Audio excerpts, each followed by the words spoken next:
So, like Lisa said, I'm Tom Donovan. I'm a senior manager at General Mills. I've been there about 4.5 years. So started literally a week before the pandemic, and then everybody's working from home. So that's super awesome. I spent 20 plus years on the agency side, working on the likes of Walmart, Target, St. Jude Children's Hospital, Beats by Dre. So really just grew up in the agency world, right?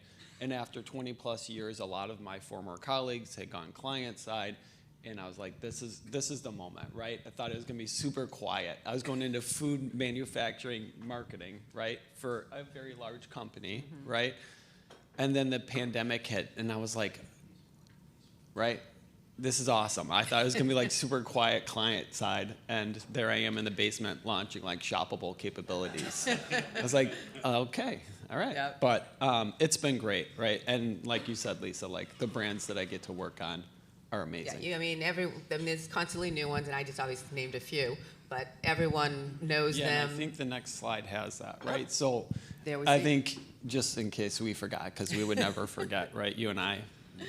Of course not. But like you said, Pillsbury, Nature Valley, Cheerios, some of the ones that are forgotten are Annie's, Blue Buffalo, which is a luxury pet food as part of the link there. And we keep launching new brands while we support existing, right? So it's a constant evolution, and that's what's been super exciting in a space where CPG many times gets that kind of knock for being kind of stale. I'd say it's been anything but stale in CPG in the last 5+ years. So I really walked in at a good moment and get to work on some incredible brands. Right, great brands. But as we talked about, you guys needed to shake things up. I mean, in COVID, not only in terms of changing it because you have more competition, all that, but all of a sudden you're having to deal with data, and you're having to deal with things that you normally, it was the retailer. So you took on a lot of things, and like turning it into video, like you had to do things differently. We did have to do things differently, and the tough part as a food manufacturer too was, we were getting hit with the cost of media while also the cost of ingredients, right? We're kind of getting both sides of the fence of our producing our actual product, but then also the advertising piece. So you can't just do the same old, right, and hope that TV's going to get you the reach, right? It's gone are those days, right? Which is kind of exciting, but also we'll talk about that. So how did you need to shift? What had you been doing, and then where did the shifts come in? I think a lot of what we had done is kind of the traditional CPG space, where there's kind of the upfront, you're kind of set that part of it, and then you layer on kind of a layered cake of social and display and call it good, right? But the ability to just do an upfront piece, which is still part of our big part of us as an advertiser, but the ability to then layer on things like CTV and social and added video placements is really what's been happening. And so I think this next slide might be some of the video around some of the shakeup too, of like just creating a 30 or 60 second spot and having a logo slapped on at the end. That doesn't work anymore. Right? Because great, you figured out where to place your ad, but now your ad's not working. It's not just media. It's media and creative, and it drives me nuts when we don't talk about creative. Well, so do we want to talk about it? Let's talk about it. Let's show it.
That's some fun stuff right there. Yes, it is.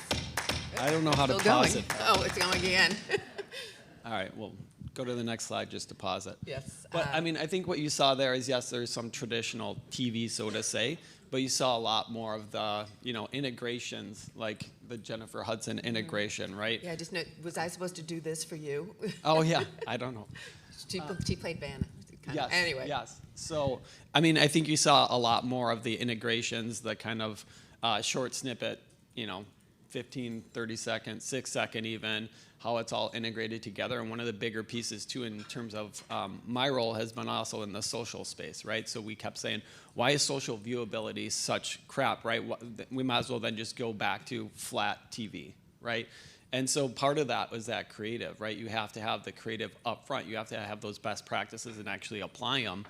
And then you have a fighting chance, right? So I think you saw a lot of, like, Cheerios was a great example that they created this spot, the people from The Office, it was great. And then you had the logo at the end. And then we realized we just need to change it up. We got to actually produce for that platform. Right. Well, and that's what I'm curious, because you were saying that you look at video more holistically. It's not about this channel or that channel, but with all the different channels, each one has their own personalities. Also, it can be expensive if you're, gearing it towards each one. So, how do you go into it when you're going into that creative side of things? Before we even get into the media mix, but when you get into the creative side, how do you look at it so you can look at it holistically and say, all right, this will be for linear, this is how we'll able to do it for these particular channels? That is some of the toughest part, is not trying to just kind of repeat and pick it up and kind of there it is again, right? And so that is part of the challenge as a CPG marketer of, like, how are we fitting it all together, for sure. And I don't think we have it completely solved, but I think there's the acknowledgement first. And then, like, Progresso is a great example. Here's the 4 weeks of TV and soup season. Not going to help, right? Yes, that core season's important, but so is then the ability to layer in social in that. Those are the moments where then you can listen to the consumer and draft off of, oh, it's unseasonably cool right now. We should be on, right? We should be really promoting that. Or in the other situation, we don't have inventory because COVID or otherwise, the ability to kind of dial that down and replace that with some other brand. Right. So, and that's a big thing now, obviously, with linear. You didn't always have that flexibility. Right. But Very that's different rigid. now. So talk about how quickly you need to sort of pivot or change things up and adapt to what's Yeah, happening. I mean, I think the one thing that is beneficial to General Mills is the number of brands, right? So let's say something does happen and we have Progresso kind of planned and we can't get out of that inventory or something else. There's probably a brand that would make sense, right? So that is a benefit to us, for sure. Now, talk about the traction of the campaign in terms of, do you launch on linear and then slowly build out socially, or what? No, yeah, so it's not the kind of waterfall of let's launch with linear and then kind of extend with social, and next thing you know, we're doing a print ad. It's like that all, again, doesn't work. It's more of how are we connecting all those at the same time, right? How do we layer in, maybe it's linear for, that immediate reach still, layering in OTT or streaming and social to complement, or even the nice thing is you can really actually get focused. You can actually get beyond your adult 25-54, right? We're well beyond that. The demo piece in the digital space for me is kind of why even do the demo? Drop the demo unless they don't have a mouth to eat. We're probably speaking to them, right? So let's just figure out what we should be saying to them. Right. Well, and so in linear even, I mean, obviously for a brand like General Mills, a legacy brand, you can't not be on linear. But for a lot of people in the room, maybe linear, they're either maybe not going away from completely, they might be going away from completely, or they're definitely using less of it and building more with CTV or social, whatever. Yep.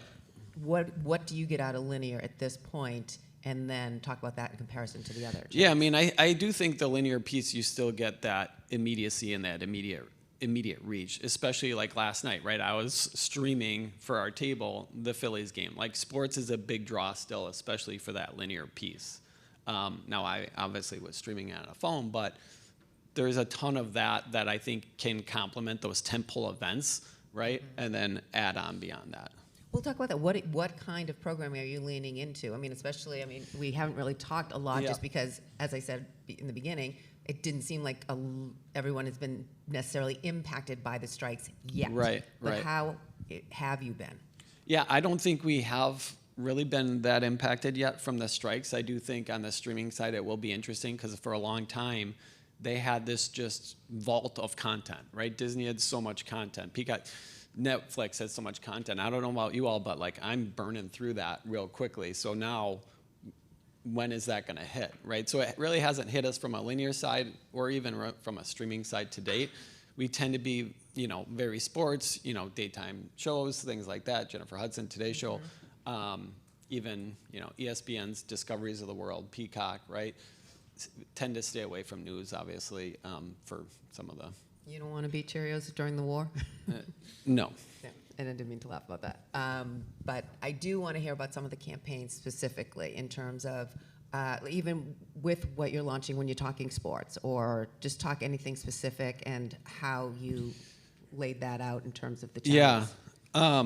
This is a great example, too. There's 3 more videos here, and these are great examples, and they're not as long as the other one. And I think these are really indicative of how, yes, we still are very, very safe about our brand, but this kind of cracks me up in terms of playing into the places that we're going to be and how it ties in, right? So these will be super quick.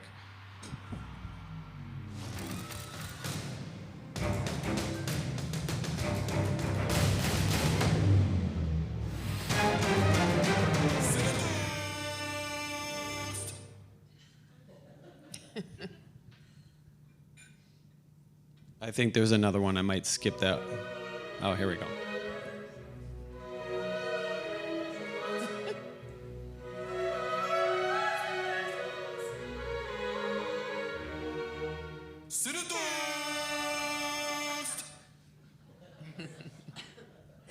And then there's this last one with the Watt brothers for Old El Paso. What is all this? Only the finest game day food that you can eat. There's standing stuffed tacos, yummy taco bowls, and enchiladas. Hot dogs are better! Hot dog, man. Now that's a high quality tackle. Let's run that back, JJ. So, I mean, I think what you're seeing is the best of both worlds, and the previous speaker talking about that kind of content integration alignment. More and more, we really can't be intrusive, right? We have to bring some level of what we say is bringing joy to the consumer, right? So we're here to, bring them food, joy in a joyful way, joyful experience, and a lot of it comes into placement, right? So knowing the sports placement for tacos made a ton of sense. Even the Cinnamon Toast Crunch. That's an unusual partnership. I mean, I loved it, but Right. it's just you wouldn't necessarily put think those it together. initially. Yeah, exactly. So, I mean, Taco Tuesday was a big thing for us, right? But now it's like, how do you go beyond that? And this Taco Boy piece is I think, brilliant kind of way to tie it together. Well, and I think when you're saying the integration, it's something that gaming, in terms of advertising and for gaming, was realized very quickly because it wasn't working until it became where it was part of the program. Yeah. So that seems like I haven't heard it said that way, and so I think that's an interesting, it may make me not want to fast forward or Right. whatever. Right. It becomes part of the content, right? And people are less annoyed by it and more engaging in that. And so you see that, and that's like that Taco Boy. Those ads were a big, we were one of the presenting initial sponsors too with Amazon Thursday Night Football. And there's been a lot of integrations, right? And Amazon's obviously a media vendor for us too, but it also becomes an e-com play for us too. And so you see it all kind of tie together. Well, and you're talking about e-com, but also if you're seeing it on the Thursday Night Football, at that point again, when you're talking social and how much do you integrate then throughout, and what are you doing anything even at the event itself to integrate? Yeah, there's stuff in the events themselves as well, especially like that Cinnamon Toast Crunch piece. But yeah, that's integrated on a stadium by stadium basis. And so this is new. I mean, this launched 8 weeks ago. Mm-hmm. So it's definitely evolving, but I think it's one of those where it totally aligned with where we're headed, right? Beyond the spot, integrating into like Amazon search, dialing up social, and that holistic view on a Thursday night when obviously people shop all the time, but there's still a big push on the weekends. Are there other, what other brands are you doing or other partnerships, say, that's outside of the sports? Yeah, I mean, outside of sports integrations, I think it becomes a little bit on the, social digital side. We do a ton with NBC, like I said. Disney, we do a good amount with two integrations that go beyond kind of the spots and dots, I'll say, and into kind of organic social, and how do we have some of that content built from those advertisers and then empower that and accelerate it through like paid media, right? Much like search, you're not supposed to be paying for your own branded search for all of the time, right? You're supposed to you're supposed to have content that actually brings people when they search for it to that, so you can complement and extend it. Right. Well, talk about, you mentioned a little bit in terms of your audience. You feel like you don't have that, you could be anyone, your audience and Right. target audience. Do you have specific KPIs? We were talking about it's more of a business sense. We've heard that Yeah. throughout. What are you guys looking for? Yeah, I still think we still have our strategic audiences, right? We still have our core audiences. As you're building a plan, you're building the creative, you're thinking about it. But I do think that one of the bigger pieces is realizing that, yes, that's your core guiding kind of beacon, if you will, but we're going to go well beyond a singular audience, right? Because you have to have those, kind of like a macro and micro audiences. And one of the bigger pieces too is we talk about reach all the time, right? With TV, with social, with all those pieces. But if you arbitrarily cut it down and say you want to buy adults 25 to 54, okay, we just cut out a significant portion. So you got to have that ability of potentially buying somebody that might be a category buyer or competitor buyer, and then letting that other information pull through. So they might still end up being an adult 25 to 54, or maybe it's somebody that's 60 or somebody that's 19, right? And so you got to kind of listen to that data. And I think that's a big push too, as you think about that shift from like traditional linear to streaming and otherwise, is, okay, we have a ton of data. Are you listening to the data? Are you applying the data? Right? And I think that's been one of the bigger shifts too, in our kind of company and space and thoughts. So like the audiences, and then thinking through the cross device, the creative versioning, like we kind of just spoke of and showed, and then the measurement piece. I still think some of the most difficult thing is to figure out and communicate what is your actual KPI, right? Yes, ours is probably sales, but from a media KPI versus just a business KPI, and how do you integrate? So we do a ton with brand lift and things like that, but we also do a ton with in-flight sales analysis as well. Well, and do you have different KPIs for different channels? Are you Yes, looking at them for sure, and even within channels, right? So like Instagram, Facebook, CPM as a KPI. Yeah, it can be, but if you're going into Reels or Stories, then that's going to be more of a viewability play at the very, maybe as a core initial, and a secondary might be something like engagement rate, right? Because the whole point of that is the reach on social channels. Well, if it's not viewable at 6% because we're not applying the best creative or not thinking about it properly, then we've just kind of shot ourselves in the foot. All right, so because you talked about one of the advantages is that you have that ability to be more flexible. So when you're running a campaign, how are you looking, like what do you look at and say we need to change this up, and then you change it up? So what are you seeing? One of the other core pieces of my role at General Mills, so I kind of skipped over this, but I'm more of a center of excellence. So I'm not aligned to one particular brand. I'm kind of a consultant across all the brands and advise with a counterpart on the global side in London. And one of the bigger pieces has been going from like stale static reporting from agencies to, we use Datorama, which is a Salesforce tool, an API connecting all the data that we want to then make those decisions. So if we know what our KPIs are, then we can pipe that data in, and I always say analysis paralysis, right? You don't go into this dashboard and think that it's going to spit out the answer, but that dashboard allows for a lot more flexibility and data to read, so you're not worrying about, having your agency spend all their time pulling the report that then you ask a question, they're like, I'll get back to you in 3 weeks, right? And that's nothing on the agency, it's just, that's kind of the linear approach to reporting, if you will. And now the ability to use APIs and connect that data in, as long as you know what KPIs you're looking at. Or if you don't, then put a couple and figure it out and let the data tell you maybe, and figure out the way. Well, and in terms of different products, obviously you have an array of products ranging from, cinnamon toast to to the Right. what did we see? Pillsbury or Taco. Well, I should have remembered that because it was a very cute ad, the football one. What was Oh yeah, the CTC. But Cinnamon Toast Crunch or the no, Taco the other Boy. one. Oh, The Old El Taco Paso. Boy, that's what I was trying to remember. Old El Paso, yeah. Anyway, different audience, different people. Very different. So do you set different KPIs for each of them, or is it straight across the board? It can vary a bit, but they tend to be, if it's for example, I'll go back to Reels again in terms of that platform. Yes, it's going to be utilized for that viewability and engagement. So yes, the brand might change, but that metric's probably going to be pretty consistent within that placement on that platform, because otherwise you're starting to try to apply, a channel or a placement to do something that it's kind of not built for. Can it potentially drive a sale or otherwise? Yes, but I think one of the struggles is just because you can doesn't mean you should, right? Got it. Well, I'm going to open it up for questions from you guys, but I just want to, in terms of thinking in terms of 2024, and Yep. Still there's the challenges, still there's the strike ongoing, still there's inflation, there's conflict in the world.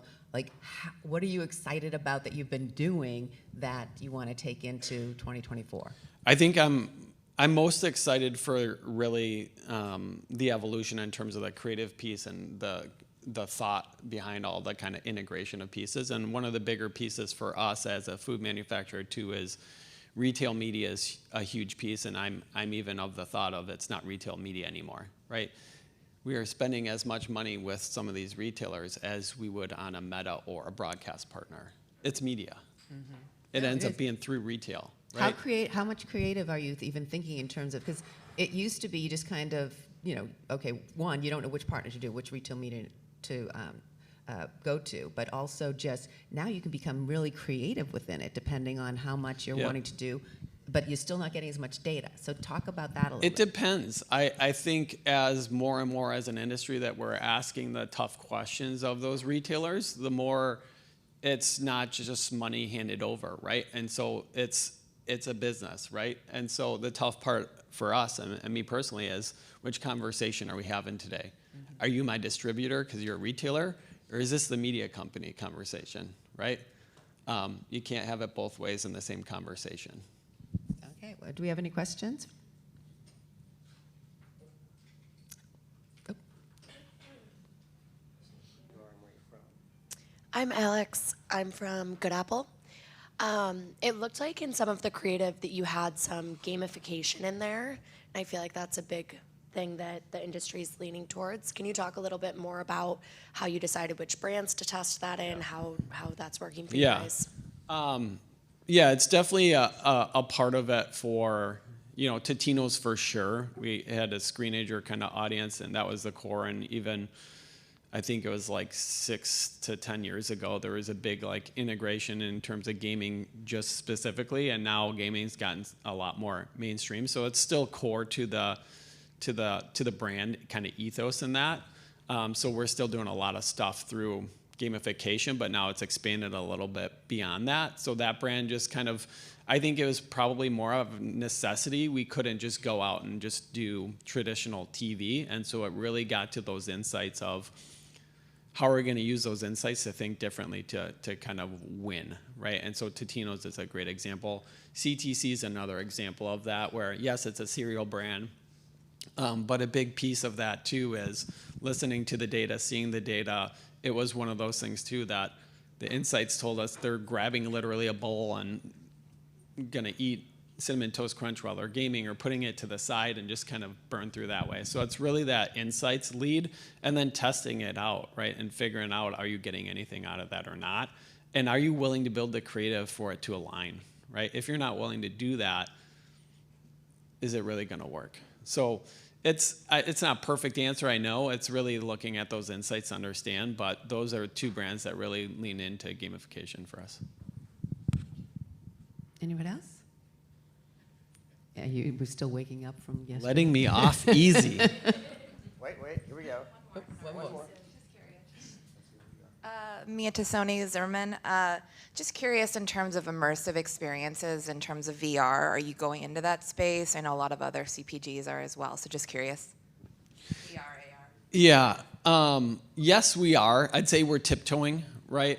I think one of the bigger pieces and one of my roles at General Mills was standing up social best practices, right? And what that meant was not only the KPIs that we're looking at, but the creative, and are we building the creative in the proper way that we can scale it? So we're tiptoeing it. You saw some pieces in there. We're definitely doing some stuff with Meta. We've done some, filters and different things with Snapchat. But I think the piece of it is getting the kind of easy stuff somewhat perfected or scaled and kind of a foundation there, and then complementing with AR/VR. We're definitely in there, but is it scaled? Not quite yet. And also, there's a big question, I think, in that in terms of how are you measuring it, right? That's the quantity game versus the quality game, versus the quantity game. And so it's not just a impression piece of things. You got to really think about what you're going to do with that kind of KPI and otherwise. So just like everybody else, probably kind of tiptoeing into that, figuring out how it all fits together. But it's definitely a huge piece of it, because without that, it's that emotion piece of food manufacturing really can come through with AR/VR. Got it. Well, Tom, thank you so much. Thank you. And again, happy birthday. Thank you.